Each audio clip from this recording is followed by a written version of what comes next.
What is up, everybody? Ceci here, and welcome to my teacher channel, Literally with Diaz. Happy New Year 2023. And if it's your first time here, welcome. My name is Ceci Diaz.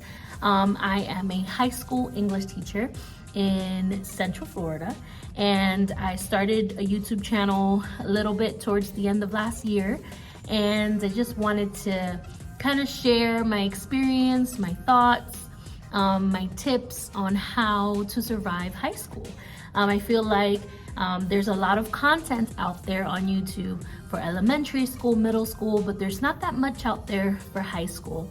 And I wanted to just give you insight into my teacher life. So welcome. I hope that everything that you see on my channel will help you in your career and in your teaching journey. So make sure to like and subscribe. I will be honored if we could be partners and friends.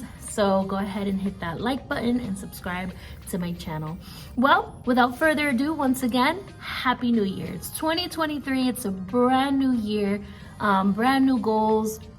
If you're a newbie teacher, or if you are in the process of becoming a teacher, welcome again. And I hope that today's video will enlighten you and give you all of the,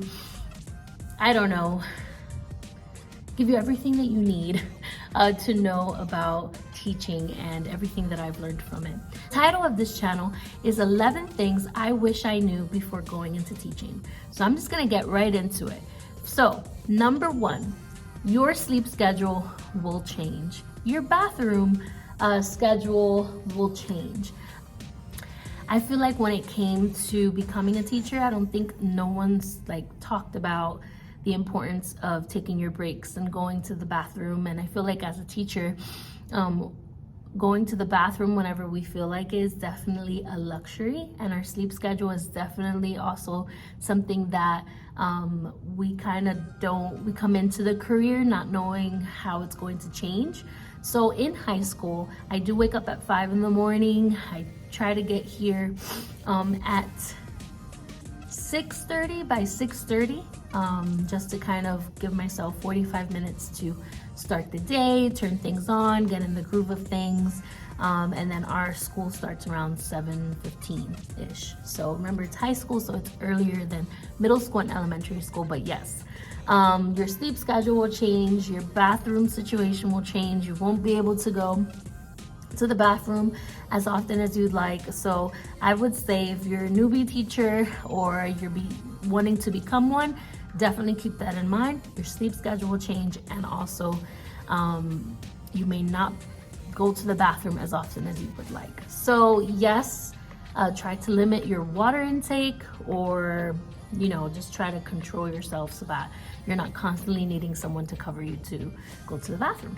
So one tip that I do is I actually, once the bell rings and the students we're in that 5 to 6 minute transition period, I just go and I lock my door, and they just have to wait outside until I come back. So my bathroom luckily is across the hall, and it's specifically and only for staff. So in my previous school, I did have to share the bathroom with other students, so that was awkward. But luckily, I'm in a new facility where staff have their own bathroom, and I have a bathroom across the hall, so I can quickly just go, come back, students are there, nothing crazy is happening. So yeah, if you have that, make sure you use it in between breaks. So number two, your experience will not be like in the movies. I feel like that movies, I'm old school, so I'm in my 30s, but movies such as Dangerous Minds, the Dead Poets Society, Freedom Writers, those type of movies, all those shows that have to do with high school and teaching and all of that, that's not the reality. That's honestly not the reality of what teaching and education is like. So please do not watch movies and think this is why I want to become a teacher, because you may be in for a rude awakening. I remember seeing Freedom Writers and all of that, and all of these not education, but movies that are based off of teachers and teaching in high school and all of that. And I was like, wow, is this gonna be the life? Look at that, I get to inspire kids. And yes, you do get to inspire kids, and you do get to at least save one life, and you get to reach the majority of your students. But I will say, please do not compare your movies and your TV shows to the actual education experience, because it's not the same. So just making sure that you don't do that. Number 3, you will cry many, many, many tears, good and bad. So my first year of teaching, I taught 11th grade, and I had creative writing as well. And I remember my first year was one of the hardest years ever, because I was thrown into this lion's den of one-on-one education, meaning that every single student had their own laptop. I was introduced to Canvas, and I didn't know how to maneuver it as an educator. I knew how to maneuver as a student when I was studying in college, but no one gave me I never took a class for Canvas, and unfortunately the district didn't provide those classes at the time. So I didn't get a hands-on experience. I was just thrown into it. It was very difficult, and I don't know, I cried many tears. And also lesson planning, I don't know, I don't even know how I figured it out. It was to the point where I didn't even know how to reach the textbook, to get to the textbook, to get to standards. I felt like no one really explained that there are standards, that we have to follow the standards. Yes, there are curriculum resource materials, which are called CRMs for us, and all of that. So no one informed me of that. I just was really thrown into this. And these are the things that are so important, are so crucial to your first year experience as a new teacher. So make sure that you hook up with someone and ask as many questions as possible to get all the information you need to be successful, especially on your first year, because you will cry many, many tears. Now, in terms of challenges in the classroom, kids being disrespectful and all of that stuff, that also brings many tears, but also good tears, because you see children grow. There are some kids that you kind of love, and you're you hate to see them go, and you form great relationships in the classroom. So there's moments where we will just be not teaching, and I will not teach, and we're talking about something that's really heartfelt and really serious to the class, and we're all there. And there's been times where I've shed a tear or two, but good tears. And so you definitely will cry. You will be nervous, you will have the Sunday scaries, you will go through all of that. You're not going to want to go to work, but just hold on, because once you get to work, it kind of just changes the mood, and you kind of just get right back into the groove of things. So just keep in mind, you will cry many, many tears. Your mental health may waver a little bit, but just stay strong. So number 4, and this is so important. It's such an important thing that I feel like they don't teach you when you are in school, is that working with other teachers can be a breeze or difficult depending on who you're working with. No one teaches you how to work with others, and I think that's major. You will be misjudged, you will be misunderstood. I feel like in the course of my education learning experience in college, and no one, obviously in every career you're dealing with people, but no one teaches you a class etiquette or informs you of how to work together in teams. And I feel like that's something that I kind of lacked as well. So coming into this, I didn't have a great team. I was kind of like a lonely little island, and it was very difficult. And then you're gonna meet people who are just very different, and have different belief systems, and either they're veterans in teaching or they're newbies in teaching, and they have just this whole different mindset. So I feel like that's something that they don't teach you in school, okay? And I wish I would have learned. You're gonna be dealing with people. You're not only gonna be dealing with students, but you're dealing with people. And one advice that I would say is to protect your peace. Protect your peace at all times. Do not allow negativity. Do not allow people to come and kind of like tarnish your work environment and bring negativity into your life. So yeah, protect your peace. But yeah, that's definitely one thing that no one teaches you in college.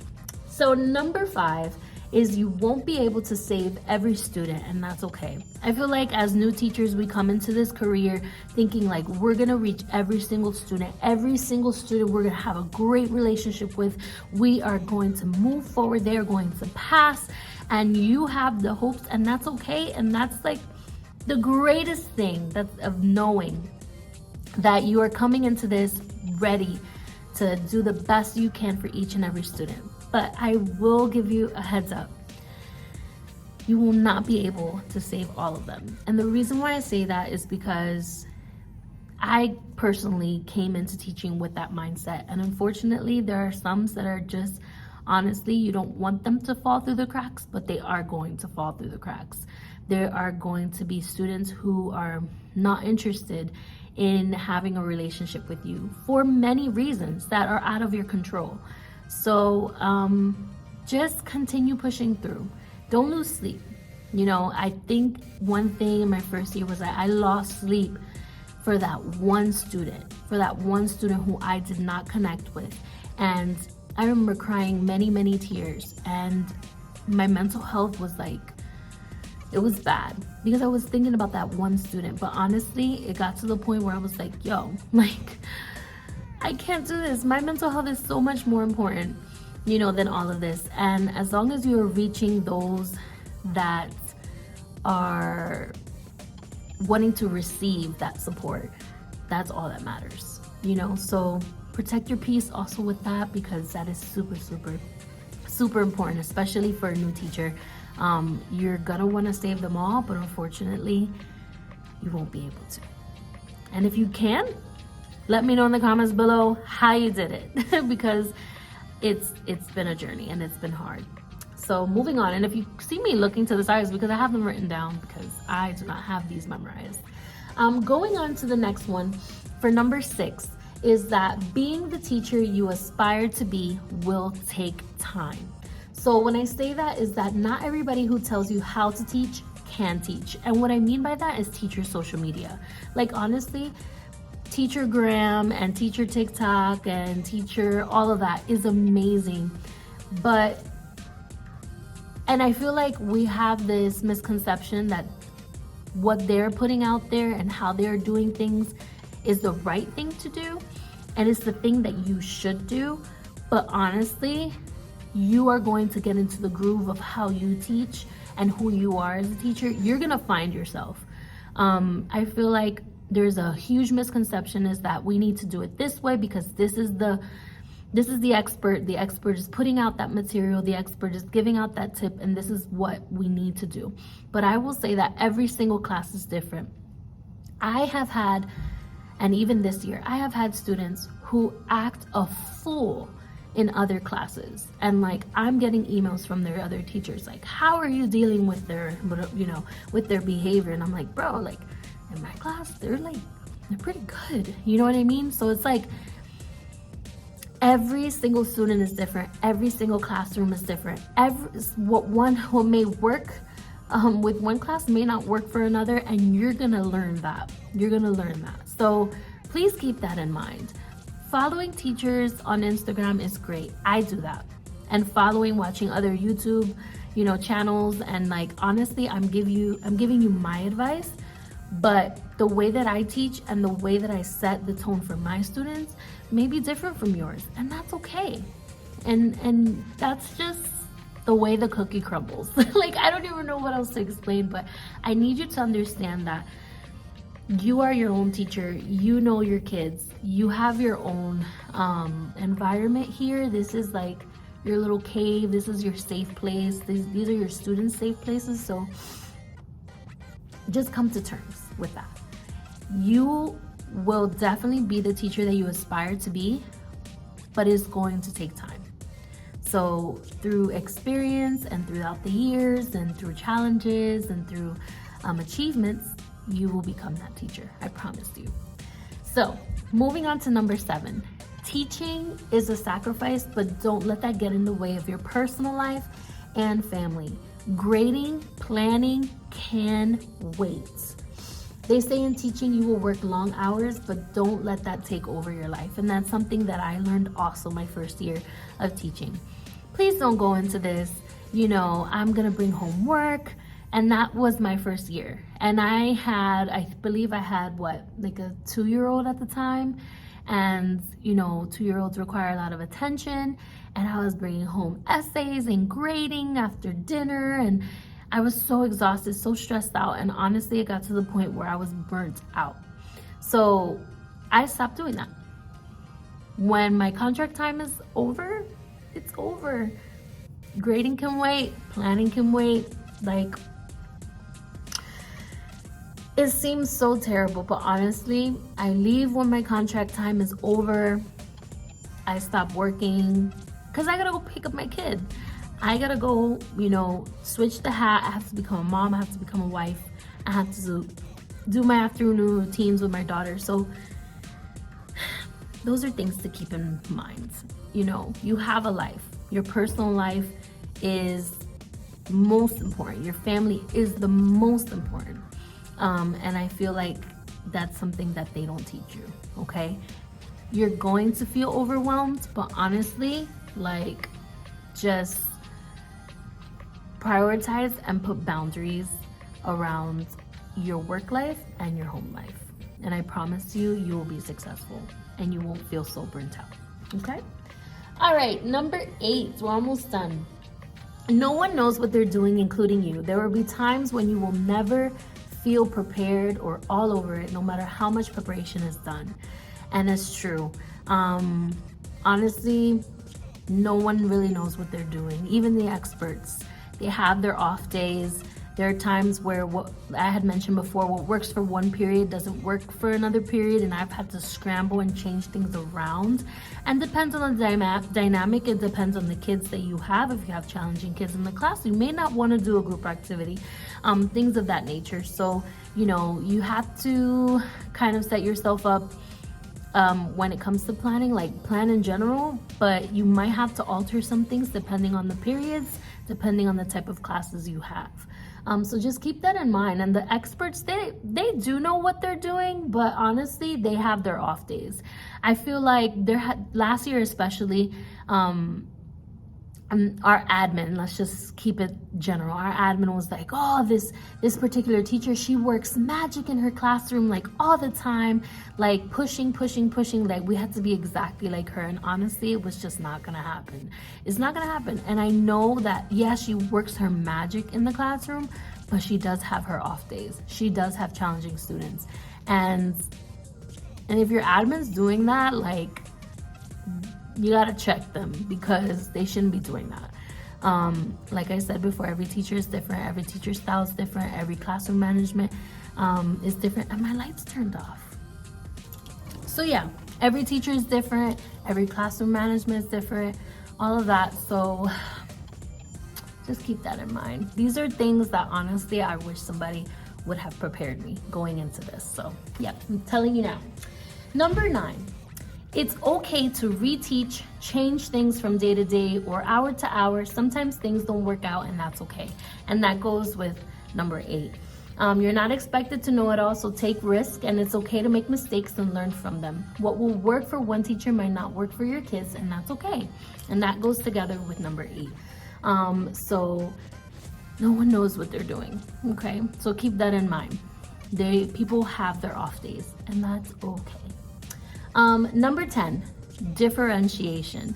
The number of individual student needs that teachers are required to cater for simultaneously will be something that they do not teach you in college.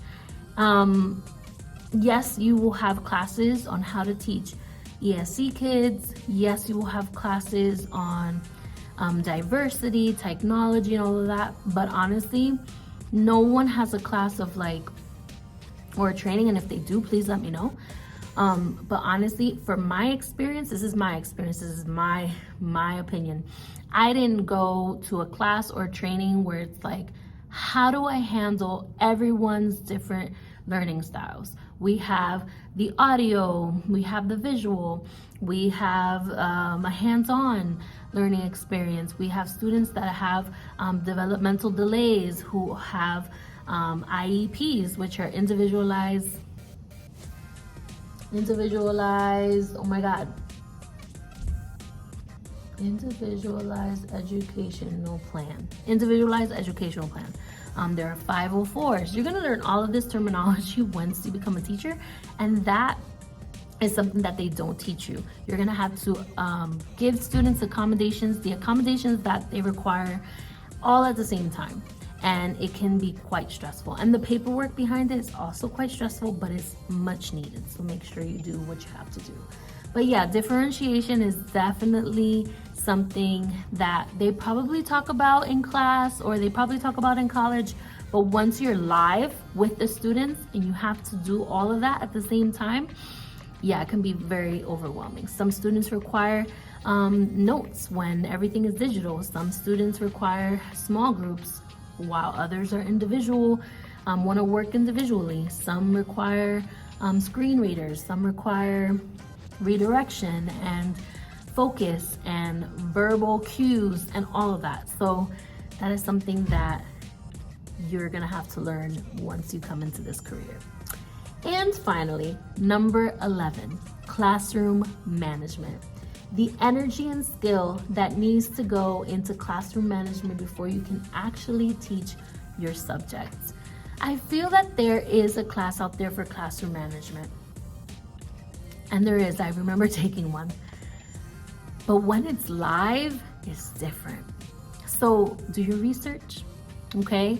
And I promise you that what may work for other people, other teachers, especially through social media or whatever, or other people in your school, may not work for you, okay? And what works for you might not work for other teachers. So just make sure that you take your time, you do your research, you apply your energy and your skills that you will need to go into teaching in your subject, whether it's math, science, English. I'm an English teacher, so the way that I manage my classroom is probably very different than how a math teacher, how a science teacher, how a social studies teacher manages their classroom, and that's okay.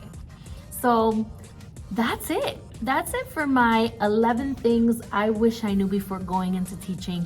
I hope that these 11 things give you some insight on what my career is like, what my job is like. I truly enjoy my job. This year has been such a great year.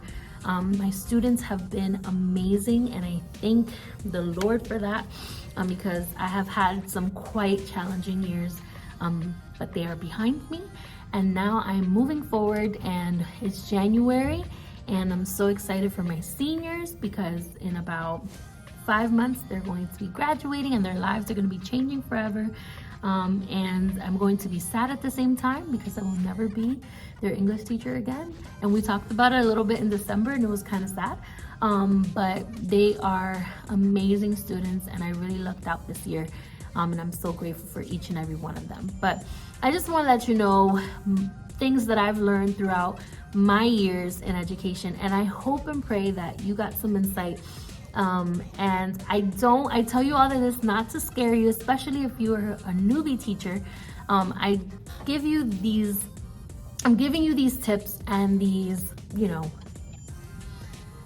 experiences because I did not get it when I first started teaching. So I hope that this enlightens you, refreshes you. For those that are veterans, or we're 6, 7, 10 years in like me, if you agree with me, if you disagree with me, oh well, this is my opinion, this is my experience. But if you have any additional things that you would have loved to know and get some insight, make sure to comment down below and add it to the comments so other teachers can read up on it. But I want to thank you so much for watching. 2023 is a great year for Literally with Diaz, so I hope more content will be coming out in the upcoming weeks. So I hope you like, you share, you subscribe to Literally with Diaz. And once again, I want to thank you so much for watching this wonderful episode of 11 Things I Wish I Knew Before Going Into Teaching. Happy New Year. If you're a teacher, we're almost there. We're halfway through. If you're not, can't wait for you to start and go through your own experiences. And I wish you well in this new upcoming year. So thanks for watching. Bye.